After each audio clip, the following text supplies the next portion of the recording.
వచ్చింది.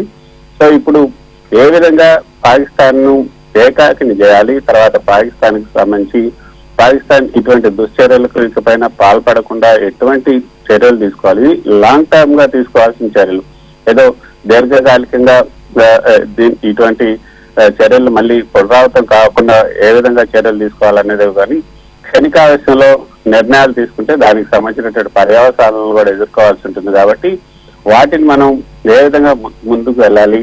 అంతేకాకుండా మరొక విషయం కూడా ఈ చంద్రిక, ఇప్పుడు దేశం ఉన్నటువంటి ఆర్థిక పరిస్థితి మనం చూసుకుంటే ఇప్పుడు రోజు రోజుకి స్టాక్ ఎక్స్చేంజ్ లో మనం చూస్తున్నాం ఒడిదుడుకులు ఎదుర్కొంటున్నాయి. తర్వాత ట్రంప్ టారిఫ్ వార్ తోటి ప్రపంచ దేశాలన్నీ కూడా అతలాకుతలం అవుతున్నాయి. ఈ నేపథ్యంలో ఇప్పుడు యుద్ధ వాతావరణాన్ని, ఒక దేశంలో యుద్ధ వాతావరణాన్ని కల్పిస్తే ఆ దేశానికి ఎంత నష్టం అన్నది ఆర్థికంగా కానీ భౌతికంగా కానీ లేకపోతే అన్ని రకాలుగా కూడా నష్టమే. కాబట్టి యుద్ధం కాకుండా పాకిస్తాన్ పైన ఏ విధంగా ఒత్తిడి తీసుకోవాలి, పాకిస్తాన్ ని ఏ విధంగా అణిచివేయాలి, అన్ని రకాలుగా దౌత్యపరంగా తర్వాత ఇతర మార్గాల ద్వారా అంటే ఇతర మార్గాలు అన్నప్పుడు మరి పాక్ విమానాలకి గగనతలం మూసివేయాలని భారత్ యోచిస్తున్నట్టు తెలుస్తోందని వార్తలు వస్తున్నాయి. ఇందులో నిజం ఉందా? ఖచ్చితంగా భారత విమానాలకు పాక్ గగనతలాన్ని మూసివేసినప్పుడు పాకిస్తాన్ విమానాలకు కూడా భారత గగనతలాన్ని మూసివేయాలనే నిర్ణయం తీసుకున్నారు. ఆ మేరకు ఈ రోజు నిర్ణయం కూడా తీసుకోవడం జరిగింది. ఆ ఒక్కటే కాదు, ఇంకా అనేక ఇప్పుడు సింధు నది జలాలను ఏదైతే సింధు నది జలాల ఒప్పందాన్ని రద్దు చేయడం, తర్వాత సిమ్లా ఒప్పందాన్ని కూడా రద్దు చేయడం, ఇవన్నీ కూడా జరిగాయి. కాబట్టి ఇక పాకిస్తాన్ అయితే గతంలో ఇచ్చినలాగా గతంలో పాకిస్తాన్ పైన చూపినటువంటి సాఫ్ట్ కార్నర్ అవుతుందో దాన్ని మాత్రం ఇక అటువంటి ప్రయత్నాలు చేయకూడదు. కఠినంగానే ఉండాలి పాకిస్తాన్ పైన. ఏ విధంగా ఉండాలి, తర్వాత పాకిస్తాన్ తో యుద్ధం చేశాం, పాకిస్తాన్ తో యుద్ధాన్ని మనమే మొదలు పెట్టాం అన్న అపప్రతిష్ట కూడా మనకు రాకుండా చూసుకోవాలన్నది కూడా ఒక అంశం. దాన్ని ఏ విధంగా అధిగమించాలని కూడా భారత ప్రభుత్వం భావిస్తుంది. యునైటెడ్ నేషన్స్ కానీ లేకపోతే ఇతర ప్రపంచ దేశాలు కానీ అవన్నీ కూడా భారత్ను తప్పట్టుకుండా ఉంచేందుకు ముందు పాకిస్తాన్ చేసినటువంటి తప్పులేంటి, తర్వాత ఈ పహల్గామ్ దాడిలో పాకిస్తాన్ యొక్క హస్తం ఏంటి, దానికి సంబంధించిన ఆధారాలు అవన్నీ కూడా స్వసాక్ష్యాలతో ఇంకా నిరూపించాల్సినటువంటి అవసరం ఉంది.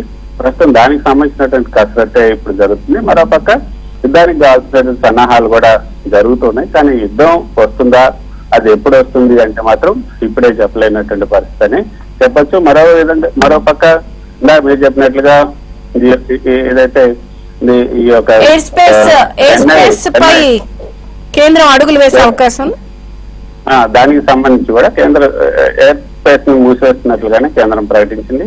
అది కూడా టిట్ ఫర్ టాట్ లాగానే భారత విమానాలకు పాక్ గగనతలాన్ని మూసేసినట్లుగా పాకిస్తాన్ విమానాలకు కూడా భారత గగనతలాన్ని మూసేసింది. దానికి సంబంధించి అది కొంచెం విమాన సంస్థల పైన భారం పడే అవకాశం ఉంది.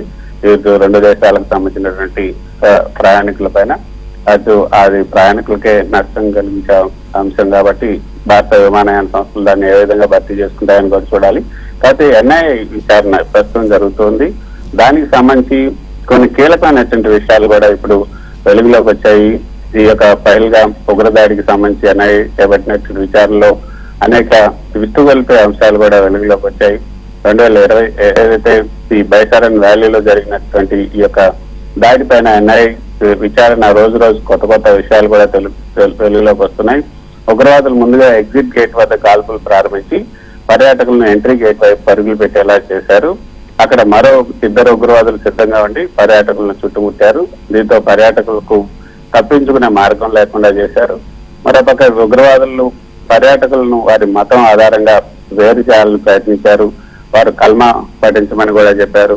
కానీ పర్యాటకులు నిరాకరించడంతో వారిపైన కాల్పులు జరిపినట్టుగా ఎన్ఐఏ నిర్ధారించింది. మరోపక్క లెఫ్టినెంట్ వినయ్ నర్వాల్ అనే నేవీ ఆఫీసర్ తొలి కాల్పుల్లోనే ప్రాణాలు కోల్పోయారు.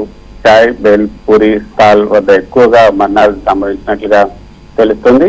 దాడి తర్వాత ఉగ్రవాదులు ఇనుప కంచె ఎక్కి అటవీ ప్రాంతం వైపు పారిపోయినట్టుగా కనుగొన్నారు. బైసారన్ పార్క్ లో దుకాణాలు నడుపుతున్నటువంటి సుమారు 47 మంది స్థానికులు, పోనీ రైడ్ నిర్వాహకులు, జిప్ లైన్ ఆపరేటర్లను కూడా ప్రశ్నిస్తూ ఉన్నారు. ఉగ్రవాదులు పాకిస్తాన్ లోని హ్యాండ్లర్స్ తో పెయిడ్ ఎన్క్రిప్ట్ మొబైల్ యాప్స్ ద్వారా సంభాషించారని కూడా ఎన్ఐఏ అనుమానం వ్యక్తం చేస్తుంది. సో ఎన్ఐఏ దర్యాప్తులో మాత్రం మరిన్ని కీలక విషయాలు వెలుగులోకి వచ్చే అవకాశం ఉంది. వీటన్నిటిని కూడా రేపు జరగబోయే సిసిఎస్ సమావేశంలో చర్చించి తదుపరి కార్యాచరణ ఏ విధంగా ఉండాలంటే, ఇప్పుడు జలయుద్ధాన్ని ప్రారంభించారు, తర్వాత ఆర్థికంగా కూడా నష్టం కలిగించే అంశాలు వాణిజ్య యుద్ధాన్ని కూడా ప్రారంభించారు. సుమారు వాణిజ్యం పైన ఆంక్షలు విధించడం, ఈ బోర్డర్ ని మూసివేయడం ద్వారా సుమారు 3,500 కోట్ల రూపాయల మేరకు వాణిజ్యం నష్టం జరుగుతుందన్న అంచనా కూడా వస్తుంది. సో అది కూడా అంటే ఇప్పుడు రెండు పరస్పరం పాకిస్తాన్ పైన కొన్ని అంశాలపైన భారత్ కూడా ఆధారపడి ఉంది కాబట్టి వాటిని ఏ విధంగా ముందు సర్దుబాటులోకి తీసుకురావాలి, వాటన్నిటినీ మనం సెల్ఫ్ సఫిషియెంట్ గా ఉన్న తర్వాతనే పాకిస్తాన్ పైన యుద్ధానికి వెళ్ళాలా లేదా అన్న దానిపైన నిర్ణయం తీసుకోవడం జరుగుతుంది. ఇప్పటికిప్పుడే యుద్ధం చేయాలన్న ఆలోచన అయితే కేంద్ర ప్రభుత్వం వద్ద లేదన్నదే భారత రక్షణ శాఖ అధికారుల నుంచి మనకు అందుతున్నటువంటి సమాచారం. Thank you.